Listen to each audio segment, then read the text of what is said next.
खा के मुर्गा पी के बियर बोलल जाई हैप्पी न्यू ईयर। अरे खेसारी भैया, अब की बार नया साल में क्या सब होने वाला है, जरा हम लोग को भी तो बताइए। तो खा के मुर्गा पी के बियर बोलल जाई हैप्पी न्यू ईयर। अरे खेसारी भैया, आप इतना गरीब आदमी से मतवा आदमी कैसे बन गए? जब आप गरीब आदमी थे तो कैसे बोल रहे थे आप? नूनी रोटी खाएंगे, जिंदगी संग ही बिताएंगे। अच्छा, आप डायरेक्ट नून रोटी पर से मुर्गा और दारू का पार्टी करने वाले हैं नया साल में, तो हमको भी साथ कर लीजिए, हम भी मुर्गा और दारू पी के नया साल मनाएंगे। 200 के चंदा लागी। अच्छा, हम नया साल में आपके साथ दारू और मुर्गा का पार्टी करेंगे तो 200 का चंदा लीजिएगा, गरीब आदमी कहीं का। आप लोग को तो चुरू भर पानी में डुबकी लगा कर नहा लेना चाहिए।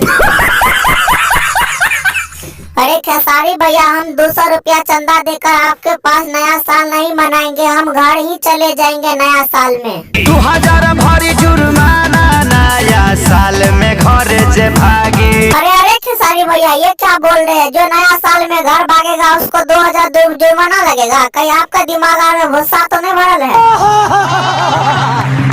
यही नहीं, अभी और सुनिए। अच्छा तो ठीक है खेसारी भैया, हम भी आपके साथ ही नया साल मना लेंगे। पहले ये तो बताइए, मुर्गा बनेगा कैसे?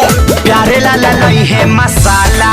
क्या बोले? प्यारे लाल लइया मसाला? खाली मसाले ठोसे हो जाएगा? और सामान कौन कौन लाएगा? कोई खा लई है श्याम देहाती। अच्छा तो ये सब सामान ला लीजिएगा, लेकिन बनाइएगा कहाँ? पवन के घरे पठाला। खा के मुर्गा पी के बियर बोलल जाई हैप्पी न्यू ईयर। दोस्तों, आपको और आपके पूरे परिवार को ये बिल्लू के तरफ से नया साल की ढेर सारी शुभकामनाएं दो, और आपके गर्लफ्रेंड को भी ढेर सारी शुभकामनाएं। दोस्तों, मिलते हैं नेक्स्ट वीडियो में, आज के लिए इतना ही। चैनल को सब्सक्राइब करो अभी, इसी वक्त, नहीं तो पक्का गर्लफ्रेंड नहीं पटेगी।